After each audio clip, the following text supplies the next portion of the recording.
question I want to answer today based on my experience is, does the Nike Vaporfly Next% only last 100 miles?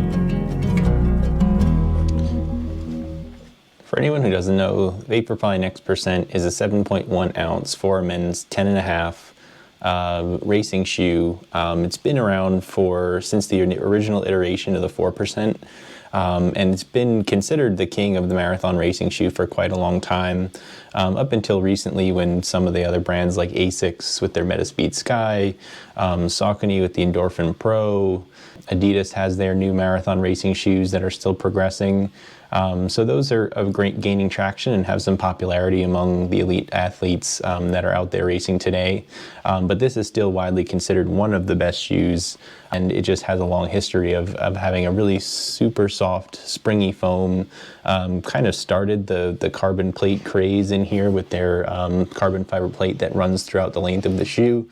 And they're just a very, very light racing shoe. This Next% was and still is one of the lightest out there for how much cushioning it has. You know, there's 40 millimeters almost of foam in the heel. So that's really just a crazy amount of foam and softness and bounce in a marathon racing shoe, which is great because it preserves your legs over the entire duration of the race. And by the end, your legs are just a little less beat up, which allows you to keep performing at your best all the way throughout the race. I have put about 125 miles in this shoe to date. I used this shoe in 2019 for both the Chicago Marathon and the New York City Marathon back to back. I used it for a few other races in New York City that were with New York Roadrunners, as I just tended to do a lot of the New York City races through New York Roadrunners back in 2019 and prior. And I think the last race that I put into this shoe was the Washington Heights 5K around the beginning of 2020. It was probably March 2020, just before things started to close down and in-person racing kind of came to a close at that point. For some context about me, I was racing probably around 230 pounds for both the marathons in 2019 and up until the Washington Heights 5K in 2020. I'm just a bigger guy, always have been. And I'll put some of my times up maybe for the Washington Heights 5K here, and even for the New York City Marathon as well, possibly. I just have more access to the New York Roadrunners profile since I race more in New York, and I honestly don't even remember or know how to find my Chicago Marathon times, which was my peak race. Since New York City was back-to-back, it was really just kind of done for fun. I was cheering and high-fiving a whole bunch of people while running New York City, since it was just a couple weeks after Chicago and my legs still weren't recovered and weren't ready to really peak race again at that point.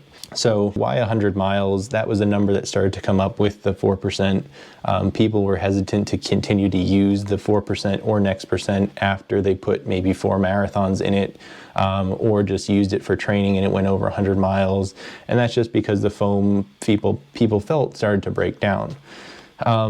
What I find is that when I put this shoe on just the other day, and I did an 5 by 800 meter workout on the track and also warmed up on the road, this shoe still has a ton of bounce in it for me. It felt really good. It felt really smooth and effortless on an extremely hot day to go through the 5 800 meter repeats, as far as the workout. I was doing it similar to like the Yasso 800s, which if anybody doesn't know, you convert your goal marathon time or what your marathon time fitness would be. So say 3 hour, 30-minute marathon, and you do a 3 minute and 30-second 800 meter run. You can do it on the track because it's easier. You could do it on any other stretch of 800 meters that you know. But you kind of convert the time like that. So your marathon time down to minutes and seconds. I changed it a little bit, and I'll put the times up for my workout yesterday here, just to account for the heat and humidity. Again, if I'm, both at or around or going for a 3-hour, 30-minute marathon, I would go for 3-minute, 30-second 800, but because it was 90-something degrees and extremely humid, I think I was shooting for like a 3-minute and 40-second 800, which puts me at about, I think it was like 750 or 755 per mile. So it's a really manageable workout. Honestly, the heat and the humidity made it a lot harder, but it's something you should be able to do pretty easily. And as you go throughout your training, if you continue to do the 800s, you can, increase all the way up to 10 reps or more. But I was just doing 5, with where I am in the training block now. I feel like I would still use this shoe for a race, maybe not for a marathon just because I have other options, but I think someone certainly could run a marathon in this shoe. I would certainly still probably use this for, another 5K or 10K road race that I run, before the marathon if I do find anything. I do have a 10-mile race that's coming up in September. I may consider using this shoe. I definitely would, but I think I might try out the Next Percent too, just because that'll be the one chance to really test out that shoe before the marathon and make sure that it really works for me, and just decide if I like that shoe over the Next Percent 1.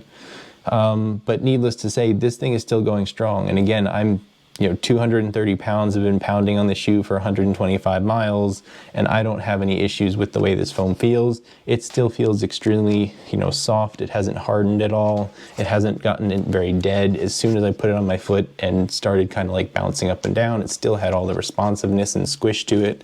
So I think this is still good to go.